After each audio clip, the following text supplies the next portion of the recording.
In today's class, we discuss division and multiplication of number by 10, 100, 1000 and so on. So, under that, any number into 10, 100, 1000 and so on. First, we have to remember that in multiplication, decimal number, decimal point moves right side. It moves right side. That we have to remember here. And after that, now let us take some examples. I am taking the first one in that. So that is 0.15 into 1000. Here the decimal point is moving right side. So we have to concentrate right side digits of the decimal point. If it is equal or more, no need to change anything. If they are less, we have to equate the number of digits to that number of zeros by placing the zeros in the number. So let us see here then 0.150 into 1000, because there are 3 zeros. Now I equated the number of digits right side of the decimal point, because the point is moving right side. So we have to concentrate right side of the decimal point only. So into 1000. Now the decimal point moves 3 places right in that. 3 places right. So let us see then. The answer is 0150. Here we get the point that can be written as 150. So in the second example, that is 0.25 into 10. Here we have more number of digits than the zeros. So this side there is no need to change anything in that. So 0.25 into 10 means the decimal point moves only one place right here. It means that is a 0.5. That can be written as 2.5 also. Now third one, 375 into 100. So when there is no decimal point, so in that case how to do that? So when there is no decimal point, it means it will be at the last of the digit. So here we don't have any digits after the decimal point or right side of the decimal point. So here we have 2 zeros. That's why 375.00 into 100. Here I equated the number of digits to the number of zeros in the number. Now the decimal point moves 2 places right. So in that case the answer is 375.00. Here we get the point at the last. Okay. So like that only. Now fourth one. The fourth one, it is 750 into 10. 750 into 10. So when we take that 750 into 10, here in this also there is no decimal point. So we can place the decimal point at the last.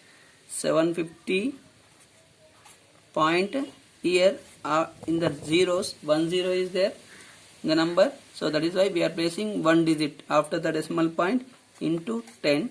Now the decimal point moves one place right, then that can be written as 7500 point. Now let us take that fifth example, that is 111.45 into 10. Okay, so in this case the number of digits right side of the decimal point is more than the zeros. When they are more or equal,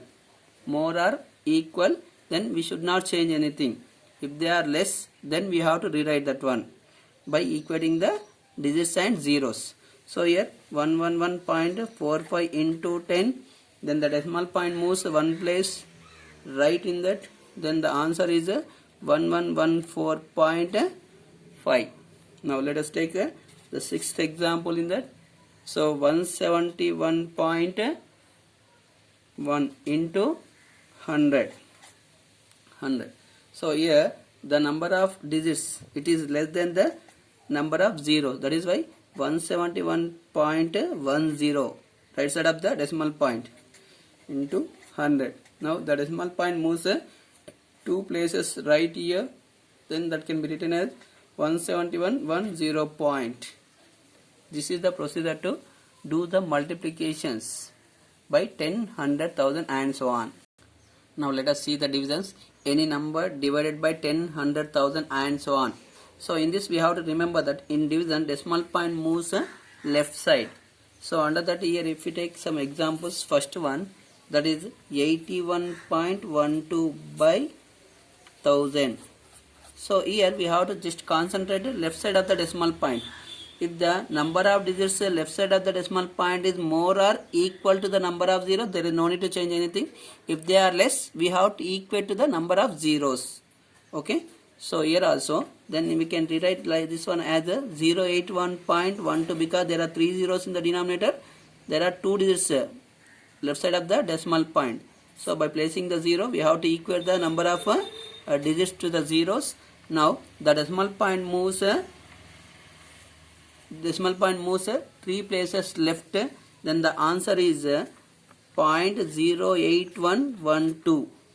0.08112. Let us take the second example. Second example, that is 0.12 divided by 1000. Divided by 1000.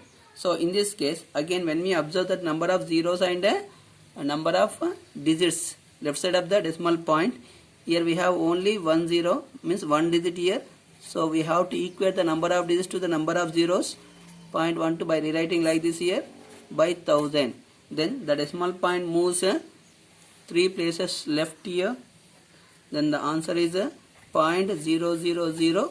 0.00012. Let us take that other examples. The third one, that is 812.4 divided by 100. By 100. So here we have more digits than the zeros.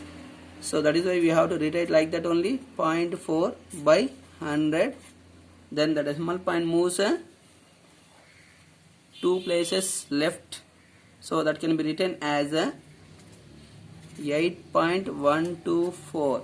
8.124. Okay. Now let us take that fourth example. Fourth one, it is given that 8100 by 100. By 100. Then here also we don't have decimal point, so at the last we can place the decimal point 8100 point. So left side of the decimal point we have 4 digits. In the denominator there are 2 zeros, so we have more number of digits only. That's why there is no need to change anything, just we have to place the point. Now the decimal point moves 2 places left here. So the answer is 81.00. that can be written as 81 also. 81. Let us take that one more example, that is a fifth one. Fifth one, that is 786 by 10. 786 by 10. Here we don't have decimal point, so 786, here we can take the decimal point by 10. By 10. Okay. So now the decimal point moves only 1 place left here. So that can be written as 78.6. So this is the procedure to write the divisions also.